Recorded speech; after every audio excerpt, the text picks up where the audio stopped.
Rakesh Kumar Joshi, international journal of herbal medicine का chief editor. आप लोगों का इस वीडियो में स्वागत करता हूं और आपको मैं तहे दिल से धन्यवाद ज्ञापित करता हूं कि आपने अपनी वैल्यूएबल रिसर्च आउटकम्स को पब्लिश करने के लिए हमारे इस जर्नल को सेलेक्ट किया हुआ है।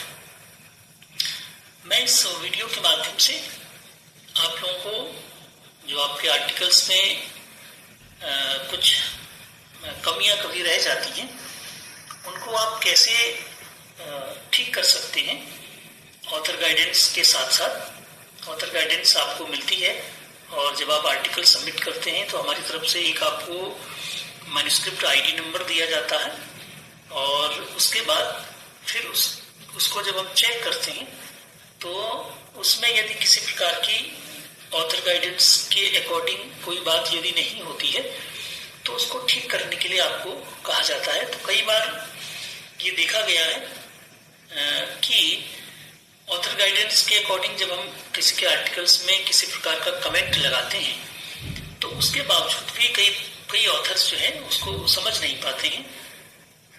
तो उसको आपको आसानी से समझ में आ जाए तो उसकी सुविधा आपको मिल जाए और आसानी से आप उस आर्टिकल को आप करेक्ट कर लें ताकि आपका उसमें व्यर्थ समय न जाए और आपका आर्टिकल पब्लिश्ड होने में ज़्यादा समय न लगे। तो इसी आशा और उद्देश्य के साथ मैं ये छोटा सा वीडियो आपके लिए बना रहा हूँ। आपको जब भी आपका रिव्यू करके या आपको कमेंट लगा के जब भी कोई आर्टिकल आपका रिसीव होता है तो उसके साथ साथ इसका लिंक भी आपको प्रेषित किया जाएगा। तो आपको अपना आर्टिकल इस कमेंट्स के साथ में करेक्ट करने से पहले आप एक बार इसको देख लेंगे तो आपको कुछ चीज़ें अपने आर्टिकल्स को ठीक करने में आपको कुछ मदद इसमें से मिलेगी, ऐसा मैं विश्वास करता हूँ और आशा करता हूँ कि ये आपको अच्छा लगेगा और इसके अकॉर्डिंग आप अपने आर्टिकल्स को ठीक करके भेज सकते हैं। और इसको बनाने में हमने जो आज तक, चूँकि आप लोग जानते हैं कि हमारा जो जर्नल है ये 2013 से चल रहा है, तो 2013 से आप देखेंगे वर्तमान तक जो है इसमें सैकड़ों की संख्या में आर्टिकल पब्लिश्ड हुए हैं और केवल इंडिया से नहीं, इंडिया से बाहर भी कई कंट्रीज के आर्टिकल इसमें लगातार हर महीने पब्लिश्ड होते रहते हैं और हर आर्टिकल को हम प्रॉपरली चेक करते हैं अपनी तरफ से जितना उसमें हो सकता है संभव। हमारी कोशिश ये रहती है कि आपका जो आर्टिकल पब्लिश्ड हो वो पूरी तरीके से ठीक हो। चूँकि हम इसके लिए चार्ज लेते हैं, आपसे पेड जर्नल है हमारा, लेकिन हमारा उद्देश्य ये रहता है कि आपका आर्टिकल पब्लिश्ड होने के बाद कोई भी ऑथर उसको, कोई भी ऑडियंस उसको यदि पढ़ता है, डाउनलोड करके देखता है तो उसको आपकी रिसर्च में कुछ अच्छा मिले, उसको जर्नल के हिसाब से भी अच्छा मिले, लिखा हुआ भी अच्छा मिले और पढ़ने को भी अच्छा मिले। तो ये हमारी कोशिश रहती है, इसलिए हम कई ऑथर्स को हम 2-3 बार भी उसको रिवीजन करने के लिए उसके आर्टिकल्स को भेजते हैं। और एक मेरा ये भी अनुभव है, शायद आप लोगों को अच्छा ना भी लगे, कि मैंने ये देखा है कि कई बार हमारे जो ऑथर्स हैं वो इस बात से थोड़े नाराज भी हो जाते हैं कि हमारे आर्टिकल्स में बार बार करेक्शन लगा दिया जा रहा है या अनावश्यक लेट हो रहा है। तो मैं आप लोगों को ये भरोसा दिलाना चाह रहा हूँ कि हम ऐसा जानबूझ के नहीं करते। हमारा उद्देश्य केवल ये होता है कि आपका आर्टिकल जो कोई भी पढ़ता है, क्योंकि ये वर्ल्ड वाइड है, फ्री डाउनलोडिंग है और जैसे ही आपका आर्टिकल पब्लिश्ड होता है तो वो गूगल के थ्रू आपको भी मिल जाता है और वर्ल्ड वाइड कोई भी उसका टाइटल डाल के या उसके रिलेटेड कोई भी टाइटल यदि कोई सर्च करता है तो आपका आर्टिकल उनको मिल जाता है। जो लिखने का तरीका है वो एक ही जैसा नहीं है। मतलब इन्होंने क्या किया हुआ आप देख रहे हैं, यहाँ पे जो कटिंग लग रही है इसमें सारे वर्ड इन्होंने इटैलिक, एक ही जैसा फॉर्मेट आपको मिलेगा, है ना। ये आपका पहला, हमने यहाँ से हम शुरू करते हैं। अगली स्लाइड में देखेंगे, ये भी आपको देखिए इसी तरीके से बनाया हुआ है। ये देखिए आप किस तरीके से हमने करते, तो ये आपको ध्यान रखना है जब आप अपना आर्टिकल शुरू करते हैं तो आपको ये ध्यान रखना है कि कैसे आपको उसका टाइटल से शुरू करना है। आपको एक ही पैटर्न अपनाना है, इसमें कोई बहुत बड़ी कहानी नहीं है, बहुत बड़ा साइंस नहीं है। बस आपको इस तरीके से उसको ठीक करना है और इसी तरीके से आपको कमेंट मिलते हैं। अच्छा, कई बार ये भी आप देखिए कि नाम के आगे जब आप ऊपर ऑथर्स में नाम लिखते हैं तो नाम के आगे से डॉक्टर या प्रोफेसर ऐसा वर्ड हम लिखते नहीं हैं। जब आप करस्पॉन्डिंग ऑथर में लिखते हैं तो वहां पर आप अपना एफिलिएशन, अपना नाम, अपनी पोजीशन का इस्तेमाल कर सकते हैं, बट ऊपर से जब आप नाम लिखते हैं, जैसे यहाँ पर नाम लिखा है इन्होंने, तो यहाँ पर किसी कोई यहाँ पे मिसिस लिख देता है, कोई यहाँ पे प्रोफेसर लिख देता है, कोई डॉक्टर लिख देता है, तो ऐसा आप ना लिखें। सिंपल सा जैसा नाम लिखा जाता है वैसे आप यहाँ पे नाम लिख सकते हैं। फिर आप नेक्स्ट में जाएंगे तो इसके बाद देखिए क्या आता है, नीचे ये आता है आपका एफिलिएशन, कि आप कहाँ से आपका इंस्टीट्यूट है, तो इंस्टीट्यूट का पूरा नाम लिखें आप। अब जैसे इन्होंने जो लिखा था ना, इन्होंने खाली डिपार्टमेंट लिखा, डिपार्टमेंट DPT करके उसको बिंदा लगा दिया, तो हमने क्या किया, इसको ठीक किया है, डिपार्टमेंट लिखा हुआ है पूरा, तो पूरा डिपार्टमेंट आप लिखेंगे, शॉर्ट में आपको नाम नहीं लिखना है, पूरा डिपार्टमेंट लिख करके नाम। एक चीज का और ध्यान रखें आप, जब एक ही डिपार्टमेंट होता है, माना जितने भी ऑथर्स हैं उनका जब एक ही डिपार्टमेंट होता है, तो आप उसको अलग अलग नहीं लिखना है, आप उसको ऊपर एक नंबर लिखेंगे, एक नंबर, और यहाँ पर भी एक नंबर लिखेंगे। यहाँ पर डिपार्टमेंट के ऊपर अभी इन्होंने एक नंबर नहीं लिखा है क्योंकि ये रिवीजन के लिए गया होगा, तो ये जब वापस आता है आर्टिकल, जब ऑथर इसको भेज देता है तो फिर इसको दोबारा चेक होता है, जब इसमें कमी होगी तो फिर ये दोबारा उनको भेजा गया होगा, है ना। तो इस चीज का आपको ध्यान रखना है। इससे ऊपर इन्होंने 1 नंबर लिखा है, 2 नंबर लिखा है, 3 नंबर लिखा है, यहाँ पे 4 नंबर लिखा है, तो वैसे आपको डिपार्टमेंट में भी लिखना है। और यदि एक ही डिपार्टमेंट के चारों ऑथर्स हैं तो वो आप केवल एक ही नंबर यहाँ पर लिखें, सबके ऊपर भी 1 नंबर लिखने, यहाँ पर भी 1 नंबर लिखने और एक ही डिपार्टमेंट का नाम लिख दें। हाँ, यदि अलग अलग डिपार्टमेंट से हैं, अलग अलग एफिलिएशन से लोग हैं, तो उसी प्रकार से उनका नंबर लिख करके आपको नाम लिखना है। ये आपको ये ध्यान रखना है। नेक्स्ट में जाते हैं। नेक्स्ट भी आप देखिए, अच्छा यहाँ पर भी आप देखेंगे कि अभी हम इसी में चल रहे हैं। देखिए यहाँ पर क्या है, ये नाम कई बार जो लोग लिखते हैं, बॉटनिकल नेम अगर जब आप किसी का लिखते हैं तो वो हमेशा इटैलिक लिखा जाता है। यहाँ पर भी देखिए वही छोटी छोटी सी चीजें हैं जो उसको ठीक करने के लिए कही गई है। और यहाँ पर ये बॉक्सेस में इस प्रकार से आ जाता है, जो भी आप ये देखिए यहाँ पर लिखा है ना, ये प्रोफेसर यहाँ पे लिखा हुआ है, ये प्रोफेसर लिखा हुआ है, डिलीट किया गया है, ये मिस लिखा हुआ है, ये प्रोफेसर लिखा हुआ है, तो ये सब चीजें यहाँ से हटाई गई हैं कि आप इनको ना लिखें। अब आप देखिए कि नीचे, और इसके नीचे फिर हम आते हैं आगे, तो यहाँ पर देखिए ये कितनी चीजें हैं। ये फॉन्ट जो है, इसे आप प्लांट का नाम लिखा है ना, तो ये फॉन्ट इटैलिक इन्होंने नहीं बना रखा है, इसको फॉन्ट इटैलिक करके हमने किया है, फॉर्मेटेड कर रखा है, इसको इटैलिक कर दिया। यहाँ पर इटैलिक नहीं लिखा हुआ है तो इसको इटैलिक कर दिया। ये ऊपर इटैलिक नहीं लिखा हुआ, इटैलिक कर दिया। अच्छा, यहाँ पर देखा होगा आपने छोटा सा आर दिख रहा है, ये आर इन्होंने क्या किया था, कैपिटल लिखा हुआ था, ये कैपिटल आर लिखा हुआ था इन्होंने, तो इसको क्या किया है, स्मॉल लिखा हुआ है ना, कैपिटल को स्मॉल किया हुआ है। तो ये छोटी छोटी चीजें होती जो देखनी होती है हमने। तो अभी हम यहीं तक पहुंचे हुए हैं। अब हम नेक्स्ट में आते हैं कि आगे हमारा इंट्रोडक्शन वाला पार्ट, जहां से हमारा शुरू होता है। तो इंट्रोडक्शन में कई चीजें देखने वाली हैं। इस स्लाइड को अगर आप ध्यान से देखें, पहला तो आपको यहाँ पे इंट्रोडक्शन में इसको हेडिंग नंबर देना है। यहाँ पर 1 नंबर आप लगाएंगे, इंट्रोडक्शन लिखेंगे। इंट्रोडक्शन का पैटर्न यही रहेगा, देखिए इंट्रोडक्शन स्मॉल में लिखा हुआ है हमने। दूसरी ध्यान देने वाली बात क्या है, ये देखिए यहाँ पे जो ये रेफरेंस लिखा हुआ है, इस रेफरेंस को आपको इसी तरीके से लिखना है।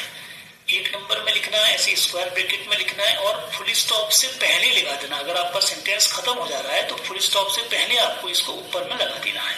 फिर इसके बाद नेक्स्ट जो आएगा वो 2 नंबर आ जाएगा, फिर 3 आ जाएगा, फिर 4 आ जाएगा। ठीक, तो इसी प्रकार से आपको आगे बढ़ते हुए जाना है। 3, 4, 5, ये 5 करके लिखा हुआ है। ठीक, तो इसी यहाँ पर भी देख रहे हैं आप, ये जो वर्ड इनमें लिखा हुआ है ये इटैलिक है, सब इटैलिक में कर रखा है ना। तो यहाँ पर सब जगह ये इसको हाईलाइट किया हुआ है कि इसको सुपर स्क्रिप्ट में लिखें। कई चीजें लिखी हुई, तो जो जो चीजें यहाँ पर फॉर्मेटिंग हम करते हैं चेक करते समय, वो यहाँ पर इस तरीके से बॉक्स में बन के आ जाती है। और ये जब आपको रिसीव होता है तो वो लिखा हुआ रहता है सामने में। नेक्स्ट में जाते हैं। इंट्रोडक्शन के बाद अगला जो आता है वो हमारा, वो इंट्रोडक्शन के बाद में मेथड एंड मेथड्स, अगले हेडिंग जो आती है वो ऑथर गाइडेंस के हिसाब से आप देखेंगे। तो ऊपर आपने 1 नंबर लगाया तो यहाँ पे 2 नंबर आ जाएगा। ठीक है ना, मेटेरियल मेथड्स। अब इसकी यदि आपको सब हेडिंग्स बनानी है तो वो सब हेडिंग इसी प्रकार से बनेगी। जैसे 2.1 बनेगा क्योंकि 2 के अंदर में है, फिर 2.2 बनेगा, 2.3 बनेगा। इस तरीके से ये हेडिंग्स आपकी आगे को बनती जाएंगी, है ना। जैसे यहाँ पर भी जो है चीज में, और इसको हाईलाइट नहीं किया है, जैसे इसमें लिखा है ना, ये प्लांट का नाम लिखा है, फिर इसमें LINN लिखा है, तो ये LINN कैपिटल नहीं होता है, इसको आपको इटैलिक में नहीं लिखना है, मतलब ये आपका सिंपल रहता है। इसको इटैलिक ये फिर जब ये क्या होता है, कई चीजें जब एक बार में हमसे भी रह जाती हैं कई बार, तो फिर वो जब दोबारा चेक होता है, दो दो तीन तीन बार में चेक होता है, तो फिर वो इस तरीके से फिर दोबारा उसको लिखा जाता है कि आप इसको ठीक करके भेजें। अब इसके नेक्स्ट में आप देखेंगे तो ये नेक्स्ट में आपको क्या दिखा रहा है कि ये वही है, जैसे आपको रेफरेंसेस जिनके लिखे हुए हैं इनको हाईलाइट किया हुआ है कि आप इसको फुल स्टॉप से पहले लिखें, और इसको सब ये पीला जो लिखा रखा है कि इनको सुपरस्क्रिप्ट में आपको लिखना है, वैसे न्यूमेरिक फॉर्म में है, सुपरस्क्रिप्ट में आपको लिखना है, ये सब इसमें दिखा रखा है ना। ये सब वही चीजें हैं। देखिए ये ऊपर लिखा है, इसमें ये यहाँ पे शो कर रखा है, तो इसको हाईलाइट किया है कि सुपरस्क्रिप्ट फॉर्म में लिखें, ठीक। अच्छा, फिर नेक्स्ट में अगर आते हैं तो ये देखिए नेक्स्ट में क्या है, ये आपके कई लोग ऐसे प्लांट की फोटो लगाते हैं, फोटो आप खींचते हैं, तो वैसे नॉर्मली ये होता है कि अब गूगल से कई लोग इसको फोटो को लगाते हैं, तो गूगल की फोटो इसमें अलाउड नहीं होती है, वो चलती नहीं है, मतलब उसमें ये मान्य नहीं है। अगर आप ये कहें तो ये मान्य नहीं होती। तो अगर आप कोई ऐसा आर्टिकल दे रहे हैं जिसमें अगर आप काम कर रहे हैं जिसमें आपको फोटो लगाने की जरूरत है, तो आप कोशिश करें कि उस फोटो को आपको कहीं फील्ड में जहाँ पर फोटो मिलता है वहां की आप फोटोग्राफ लाएं, और उसका आप लोकेशन उसमें साइट करें, उसका एल्टीट्यूड और जो होता है उसको आप लिंक करके दें उस फोटो के साथ में, तो वो ज्यादा ऑथेंटिक माना जाता है। यदि आप गूगल वगैरह से दे रहे हैं तो फिर आप उसका रेफरेंस दें साइट का कि आपने कहाँ से उसको लिया हुआ है, उसका आप रेफरेंस नंबर दे करके उसके नीचे से लिखें, तो वो ज्यादा ठीक है। मतलब कोई भी चीज यदि आप देते हैं तो उसको छुपाने का प्रयास ना करें, उसको ओरिजिनल जहाँ से आपने लिया हुआ है वहां से उसको आप दें, ताकि वो कोई उसमें किसी तरह का प्रश्न न खड़ा करे। अगले स्लाइड पे आते हैं, तो अगली स्लाइड देखिए, इस तरीके से जब आप टेबल फॉर्म कोई बनाता है तो टेबल में क्या है, जैसे यहाँ पे प्लांट्स के नाम लिखे हुए हैं और यहाँ पर फिर ये आपने रेफरेंस दिया हुआ है। वैसे तो जितने भी प्लांट की स्पीसीज आप कोई टेबल बना के देते हैं, किसी भी प्रकार का यूज देते हैं, उसका हर्बल मेडिसिन का कोई यूज है, उसकी कोई बायोलॉजिकल एक्टिविटीज आप देते हैं, एंटीऑक्सीडेंट एक्टिविटी है या किसी भी प्रकार की एक्टिविटी अगर आप उसकी करते हैं, तो उस एक्टिविटी को अगर आपको दिखाना है तो उस एक्टिविटी का यहाँ पर जो ये देते हैं आप रेफरेंस, तो वो उसी नंबर में आएगा। स्क्वायर ब्रैकेट में आपको लिखना है, न्यूमेरिक फॉर्म में लिखना है, नाम से आपको नहीं लिखना है ना। रेफरेंस का पैटर्न जो है वो एक ही जैसा रहेगा और उसी प्रकार से बनेगा, ये आपको ध्यान रखना है। नेक्स्ट में आ जाते हैं। अब इसके बाद हमारा लास्ट ये बॉडी के बाद में रेफरेंसेस आते हैं, जो ये भी बड़े इंपॉर्टेंट है रेफरेंसेस। तो रेफरेंसेस का एक पैटर्न हमने दिया हुआ है, यहाँ पे अभी छोटा सा है दिख नहीं रहा है, इसमें हमने एक एग्जांपल दिया हुआ है। ये एग्जांपल हम सबके उसमें देते हैं।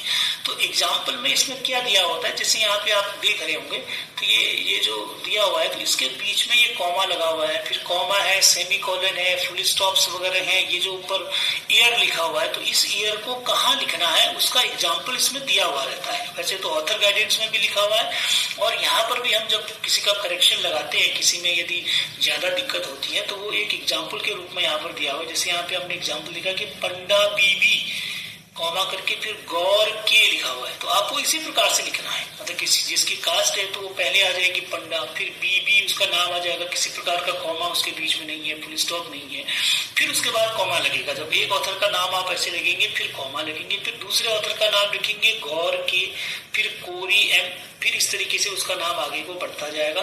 फिर टाइटल का नाम आ जाएगा, किसका ऑथर का टाइटल है। इसमें यदि प्लांट स्पीसीज है तो वो इटैलिक आ जाएगी। उसके बाद फिर इसमें फुल स्टॉप के बाद में फिर जनरल का नाम आएगा, जिस जनरल में वो पब्लिश है आर्टिकल। फिर उसके बाद ईयर का नाम लिखा हुआ है, उसका फिर वॉल्यूम इश्यू लिखा हुआ है कोष्टक में, और उसके बाद पेज नंबर लिखा हुआ है। तो ये इसका पैटर्न है रेफरेंसेस को लिखने का, कैसे आपको रेफरेंसेस लिखने, ये उसी के एग्जाम्पल्स हैं जो हमने दिए हुए हैं। ये वही है। देखिए अब इसमें ये सब उसी प्रकार से बने हुए। तो ये पूरा जब यहाँ इन्होंने देखा कि इसमें क्या कर रखा है कि ये international journal of research studies in biosciences, तो ये इन्होंने जनरल के नाम को इटैलिक किया हुआ है। तो जनरल का नाम हमारी ऑथर गाइडेंस के हिसाब से इटैलिक नहीं है ना। मतलब इसको हम गलत नहीं कह रहे, लेकिन आपको जब हमारे जनरल में सबमिट करना है तो हमारी जनरल की जो गाइडलाइंस है आपको उसके अकॉर्डिंग अपने आर्टिकल को बना करके भेजना पड़ेगा। ठीक है, तो ये जनरल कुछ बातें हैं जो हमने इसमें हाईलाइट की हुई है। अगर इसके अलावा भी किसी को कुछ लगता है इसमें तो आप मुझे कमेंट्स करके आप लिख सकते हैं, जब भी आपको वीडियो मिलेगा देखने को, या जब आप इसको देख करके अपना आर्टिकल ठीक कर रहे होंगे तो उसमें भी अगर कोई आपको दिक्कत लगेगी तो हम नेक्स्ट वीडियो में उसको बनाएंगे। ये वैसे ऐसी दिक्कत होती नहीं है, ये बनाने का उद्देश्य हमारा ये है कि कई बार लोग जो है जब एक ही बार में कमेंट और ऑथर गाइडेंस हम भेजते हैं लगा के, उसके बाद यदि नहीं बन पाता है किसी के लिए तो उसके लिए थोड़ा सा आसान हो जाए समझना, तो वो प्रैक्टिकली उसको समझाने के लिए ये वीडियो में इसको बना रहा हूँ। अब नेक्स्ट में देखिए कि जब जैसे हमने ये एक हमने ऑथर को भेजा ऐसा बना करके कि भाई आपके उसमें ये कमी है, ये हमने हाईलाइट कर दिया, ठीक है, यहाँ पर देखो हाईलाइट कर दिया कि इटैलिक नहीं है, इसको पीला करके बना दिया है ना, और ये दोनों एक ही डिपार्टमेंट के हैं तो यहाँ पर इन्होंने एक लिखा, इसको दो अलग अलग कर दिया जबकि डिपार्टमेंट एक ही है ना, और यहाँ पर एसोसिएट प्रोफेसर है, इसको लिखने की जरूरत नहीं है, खाली आप नाम लिख दीजिए। पोस्ट ग्रेजुएट स्टूडेंट है, इसको लिखने की जरूरत नहीं है।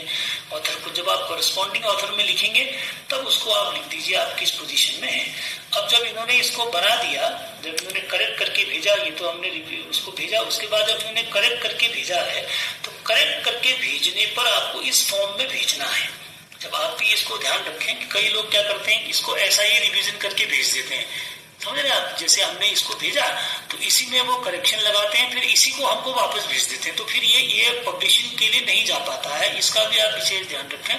तो आपको क्या करना है, आपको इस प्रकार से बना के भेजना है, इस प्रकार से, मतलब ये वाला जो आर्टिकल ये थी, अब इन्होंने इसको ठीक करके भेजा तो इन्होंने क्या किया कि जहां जहां पर इनको करेक्शन के लिए बोला गया था हमारे द्वारा, वो इन्होंने रेड कलर से वो कर रखा है, उसको हाईलाइट किया हुआ है। जैसे यहाँ पे हमने एल को लिखना था तो वो हाईलाइट किया हुआ है। यहाँ पे देखिए दोनों को जो है एक ही नंबर दे रखा है, दोनों डिपार्टमेंट, इनमें से इनका जो ऐसे नाम था, हमने लिखा था, किसी को इन्होंने एसोसिएट प्रोफेसर लिख दिया, दूसरे को स्टूडेंट लिख दिया, तो वो हटा दिया है ना, तो दोनों को जो है वो एक ही, बल्कि इसमें से एक और इन्होंने हटाना चाहिए था क्योंकि दोनों एक ही डिपार्टमेंट के हैं, दोनों एक ही नाम लिखे हुए हैं, तो वो एक को इसमें से हटा सकते थे। दूसरा नीचे जैसे यहाँ पर इसको इटैलिक करना था, तो जिसको इन्होंने इटैलिक किया हुआ है केवल उसी को केवल रेड शो कर रखा है, बाकी आर्टिकल ओके है आपका, है ना। तो यहाँ पर बॉक्सेज इसमें नहीं आने चाहिए। बाद में जब आप करेक्शन करके हमको भेजते हैं तो उसमें यहाँ साइड में किसी प्रकार का कोई बॉक्स में कमेंट नहीं आना चाहिए। इसलिए आपको जब हम लिखते हैं तो उसमें लिखा जाता है कि जो आर्टिकल आपके पास रखा हुआ है आप हमारे कमेंट्स को देखिए और अपने आर्टिकल को जो आपने अपने पास सेव करके रखा है उसमें करेक्शन कर दीजिए, और वो जो करेक्शन आप कर रहे हैं उसको आप इसे रेड कलर से शो कर दीजिए ताकि हमको ये लगेगा कि भाई आपने कितना करेक्शन आपने कर दिया, ठीक है ना। हमने जो करेक्शन बताया वो आपने करेक्शन कर दिया और आपने आपको आर्टिकल इस फॉर्म में भेज दिया। इसमें कहीं पर भी कोई बॉक्सेस या कोई कमेंट्स नहीं होने चाहिए, तब ये पब्लिकेशन के लिए चला जाता है। नेक्स्ट इसी का देखते हैं। तो फिर ये इन्होंने जहां जहां पर देख रहे हैं आप, ये जो रेड कलर का जो इन्होंने किया हुआ है, इनको लिखा होगा कि आपने बॉक्सेस में इसको लिखिए। ये इन्होंने ये इसको ऊपर शो कर रखा है, जो रेफरेंसेस हैं उनको ऊपर इन्होंने दिखा रखा है, तो वो रेड कलर, तो यही केवल आपको करना होता है। बाकी देखिए आप कहीं पर भी कोई इसमें बाकी चीज नहीं दिख रही। तो ये आर्टिकल क्या होता है कि फाइनली हमारा फिर एक्सेप्ट हो जाता है, इसको हम पब्लिशिंग के लिए भेज देते हैं।